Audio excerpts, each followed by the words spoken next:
Chapter 6. The Astorias Princess. A few months had already passed since a new academic year began for the boys. It was the second year. Their vest already had white trim, which already identified them as regular students.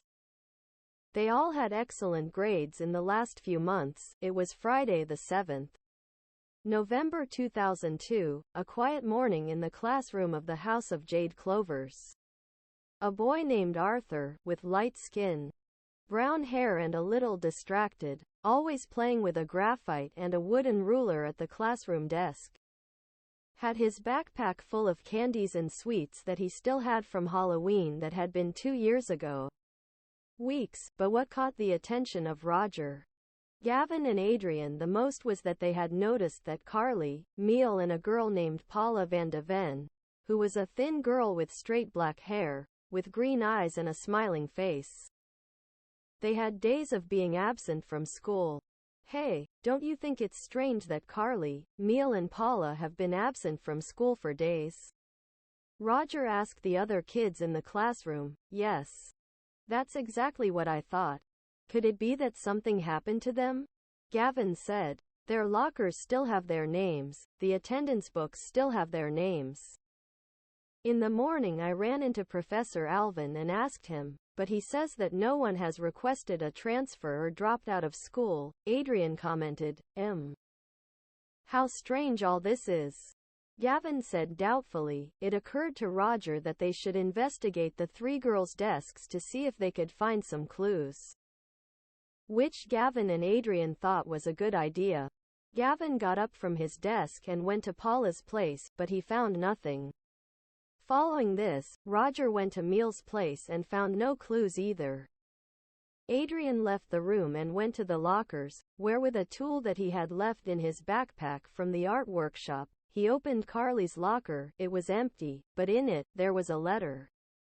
They opened the letter and the only thing it said was, "We have your friends, but I won't free them that easily." What the hell? What is this? Asked Roger. Could this be the work of the prophecy that said about the disappearance of people? Asked Gavin. Possibly, but the only thing left for us to do is investigate.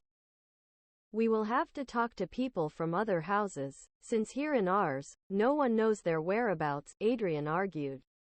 Class had ended and the trio left class in search of the girls. Arthur, the boy with the backpack full of sweets, accompanied them.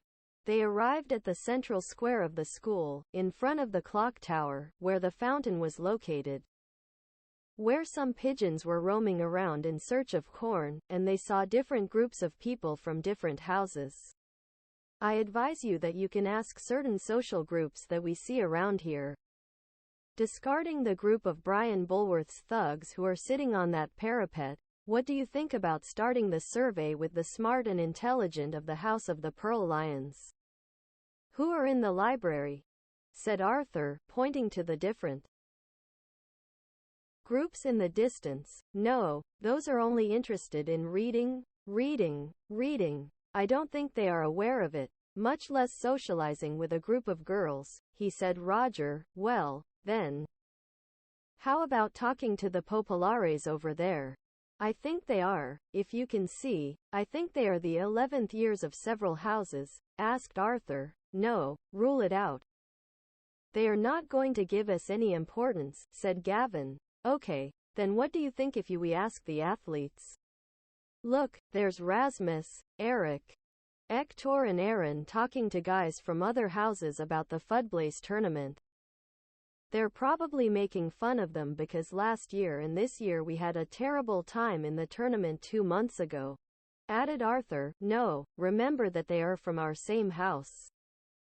The 4 of them know the same thing as us. That is, nothing, said Adrian. Well, then let's ask a group of girls about girls. In the garden there are some beautiful girls of the Golden Canaries. Maybe they know something? Arthur said. Enough with your ideas, Arthur, Gavin said disdainfully. I was just saying. Well, so do you have a better plan, Gavin? And just so you know, I'm coming with you until you pay me for my drum, Arthur said furiously. What drum? Gavin asked, confused. The one you broke in the musical hall belongs to me, and the rule you broke in the workshop was mine too, Arthur answered, annoyed. Oh, for heaven's sake. How are you thinking about that right now? Can't you see that there are 3 missing friends? Gavin replied, well, but when this is resolved, you will have to pay me, said Arthur. You two shut up, they seem like a married couple, screamed Adrian annoyed. He started, said Gavin, and Roger concluded by yelling at Gavin, now, shut up. After spending some time arguing, 2 boys from the Scarlet Eagles approach. Louis Charles, a tall boy, with light skin, a hairstyle with a race in the center, a sarcastic laugh and a perverted look, and at his side, Jonkar Kuksovich, a short, thick boy, with short hair and great teeth. But they don't say a word to the 4 of them. Why you looking at me, idiot? Do I have something on my face? Adrian asked with a voice of contempt to the boys who were looking at them, to which they both laughed and left. I can't stand these poor devils from the Scarlet Eagles, said Roger. What strange people. They had everything looking at us. They don't give me a good feeling, Arthur. Do you know them? Asked Gavin. No, I've never seen them, said Arthur. The boys continued watching and deliberating what to do to start looking for clues about their friends, until, suddenly, someone in a feminine tone said, hello boys, behind them. Everyone turned around and saw a brunette girl, very beautiful, short, with a big smile, yellow eyes, quite long brown hair. Perhaps her hair was about 2 meters long, a light blue dress and a small crown on his head. Who are you? Gavin asked when he turned around and saw the girl. Don't worry. I'm one of the good ones, the girl said. The good ones? What are you taking about? Roger asked. I'm Kathleen. It's a pleasure to meet you, said the girl. Nice to meet you. Hey. Why aren't you wearing a uniform like us? Adrian asked when he saw the outfit this girl was wearing. Ha, ha, ha. It's just that I don't take classes at school. I take them at my castle, said Kathleen. Castle? Asked Arthur. Yes, I'm Kathleen, Princess of Astorias. I live in Astorias Castle, which is located in the district of Brehindorhofia, very close to the city, and since I am from a royal family, I cannot attend school like everyone else. My parents are from an old monarchy of the town, and many of the teachers here go to the castle to give lessons to me and my brothers, argued the princess. And what are you doing here? Asked Gavin. I came to the library to collect some information from some books to study, and besides that, look for you, said Kathleen. Us? Why? What does it mean? Roger asked curiously. Look, I don't have much time. My transport is already going back to the castle. The horses need to eat and drink water. They are exhausted. I had left them here all morning in the sun. Take this. They are access credentials to the castle. Wear them on the wrist of your arm and we will see you in the afternoon at the castle. You must show the credentials to the castle guards so that they can enter, commented the girl. Everyone looked kind of blue and orange bracelet with a symbol of a crown in his right hands. We will be there, said Adrian. Okay, thank you very much. I will wait for you there. It is of utmost importance what we must talk about. I am counting on you. The princess concluded and left. The princess went towards the exit to ride to his carriage. After that, everyone turned to see each other and said, I'm going with you. Arthur exclaimed, we shouldn't go. It's a trap. What if it's someone from the bad guys? Roger asked confused. We should think about it carefully, said Adrian as he crossed his arms thoughtfully. I believe her. She seems like a person of good intentions. Did you feel something bad when talking to her like when we talked to that Dan? Asked Gavin. True, answered Adrian. Well, then let's go see, said Roger. A few hours passed and the school was dismissed. The boys headed to the school train station to take the train to Brehindorhofia, but when they were arriving at the main entrance, the problems began. Hey, you second years, stop.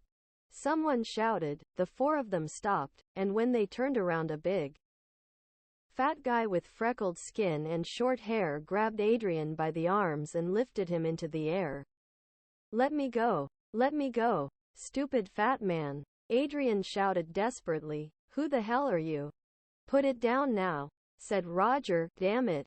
We'll miss the train, Gavin said as he got his boomerang ready. The big guy was still holding Adrian in the air, and Roger, Arthur and Gavin were getting ready for the duel. Ha ha ha. This is because of what they did to Brian, the big guy shouted. So you are one of his followers? Who are you? Roger asked as he took his trident from his back. My name is Matt Charming. Brian and I rule this place, but it's been a long time since any brat gave us trouble, the big guy said. Problems are caused by bullies like you. Get ready to duel, Gavin said. The big guy Matt Charming, as he took Adrian with both hands, made a movement with his legs, and stomped towards the ground, creating a kind of earthquake. This guy uses the same techniques as Brian. We already know what to do, said Roger. After the earthquake, everyone quickly got up to attack in the next turn. And again Gavin threw his boomerang with an aqua magic, where a small tornado on the ground. It turned everything into mud, which caused Matt to become destabilized and begin to sink like quicksand. Arthur ran and jumped to take Adrian out of the big guy's hands, and Roger performed with his trident using freeze, making the mud solidify like ice, leaving Matt trapped with his legs underground, completely defeating him. And just like that, it was one more victory for the boys. They all quickly escaped and ran towards the train, but on the way they ran into Professor Silvana. Hello, teacher.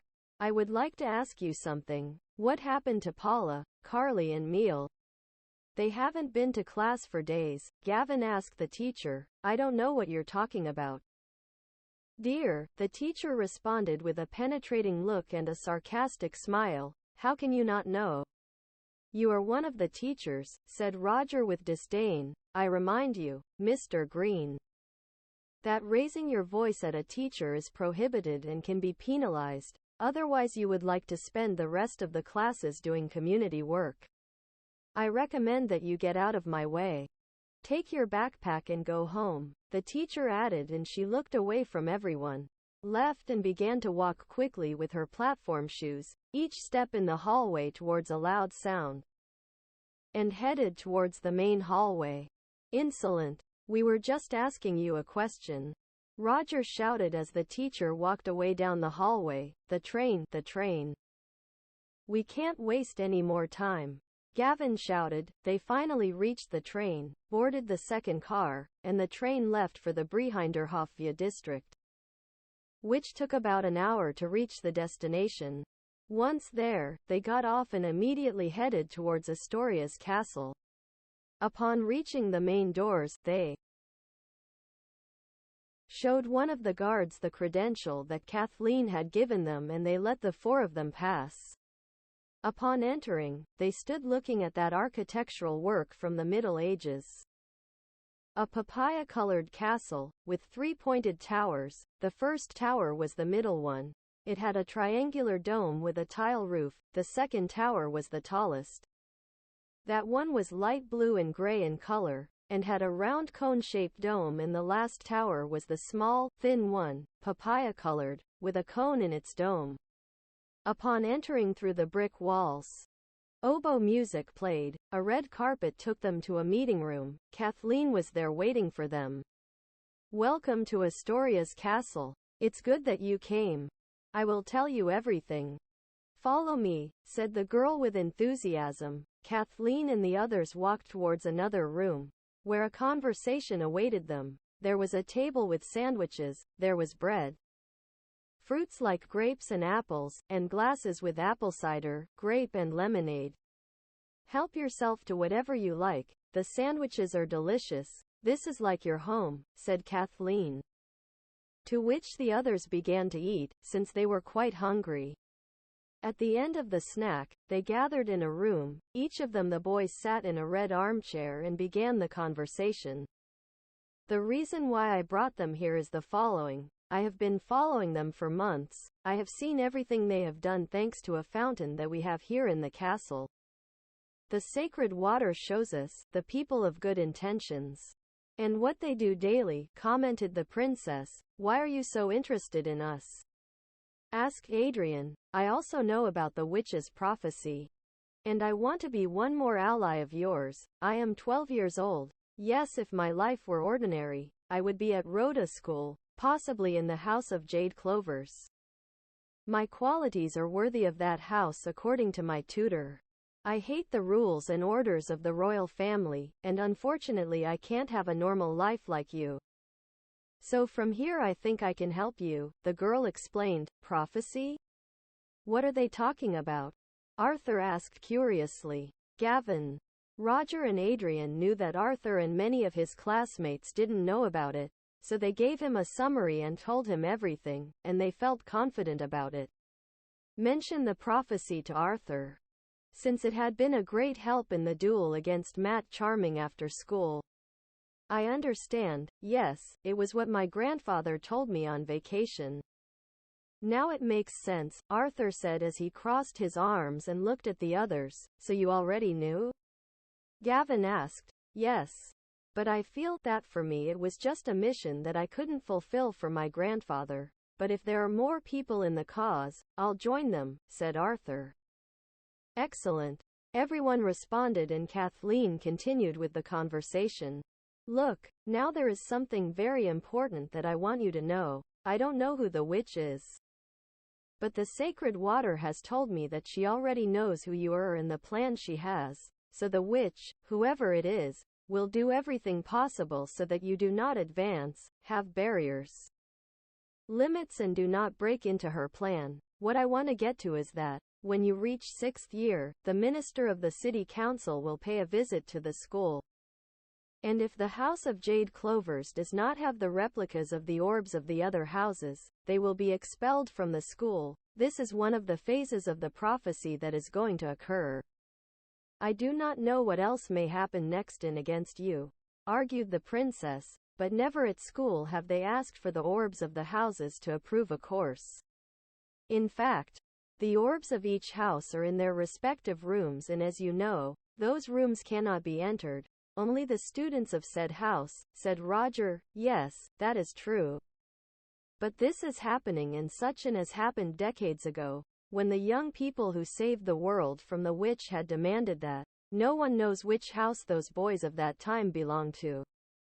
But they created a replica of the original orbs, and these remained in this world, scattered in different places, so that, one day, the new heroes could get hold of them and not have problems, commented the girl. What seems strange to me is that the minister requests that, and in previous years, it was not has asked for that. Our relatives never mentioned that to us, said Adrian. It's because when they were studying at Rhoda, they were years where, in theory, the witch was not going to make her appearance. Our ancestors are very intelligent. They know when everything will happen. I have always thought that they, or their parents, were the ones who saved the world the last time. Regarding the minister, I feel that the witch manipulates his mind, and in a few years, they will give him the order to demand the orbs. In fact, the manipulation of people is already manifesting at this time. The duels before those guys who have had, they have not happened by spontaneity. Those people have had their minds manipulated with evil magic, so that is another warning, commented Kathleen. I understand, so we must be very careful, said Gavin. Could you tell us about the orbs? Asked Roger. Yes. Look, there are a total of 10 orbs. They would be the red orb, green orb, silver orb, black orb, yellow orb, purple orb, blue orb, white orb, fuchsia orb and orange orb. This is where I'm going to entrust you with a mission, explained the girl. Continue, said Adrian, raising his glass of citron, winking his eye. Astorias Castle owns the yellow orb, and I wanted to give it to them, but I'm afraid it was stolen a few months ago by a young girl named Alice. who lives in a cabin in Woodham Lance Forest. There you will also find Elmira. She is my sister. She lives here in the castle with me. She was possessed by the witch. She stole the orb and gave it to Alicia, who I am sure is a servant of the witch, due to manipulation or because his heart is cold and bad. Alicia doesn't attend school either. She is also 12 years old, and guess what? Her qualities are worthy of the House of the Scarlet Eagles, explained the girl with concern. Those bastards again. Roger shouted, please, you must gather the orbs before the Scarlet Eagles do. Because they plan to gather them so that you cannot take them. I am afraid that that house has been intervened by the witch, and many of the students of that house are manipulated by her. It is said that the witch in its beginnings was one of the founders, when she was not yet a person with evil, and she created the House of the Scarlet Eagles, so you already have the answers to the type of people who are there and why they are evil, said the princess with concern and a clipped voice. It has been a useful conversation. But I think we should, let's go to take the train to Woodham Lance and look for the cabin to recover the yellow orb. Gavin added. Okay, said the princess. A question. In your sacred water, is it possible that you know the whereabouts of 3 of our friends? They disappeared from school a few months ago? Adrian asked. Yes, the princess mentioned. And they went to the room, and upon entering a room with electricity and water that came from a fountain, the princess of Astorias touched the water with her hand and it showed them that Meal was hostage in Alice's cabin. The sacred water comes from the great cathedral. There are no clues about Paula and Carly. Anyway, don't waste time. There you can find out something about them. Bring the yellow orb and Elmira. Rescue your friend, commented Kathleen. Everyone left the castle, and went towards the station on train to take the route towards the Woodham Lance district. On the train, they took the opportunity to change out of their school clothes and put on comfortable clothes in the car where they were going. The train took more than 2 hours to arrive at the place.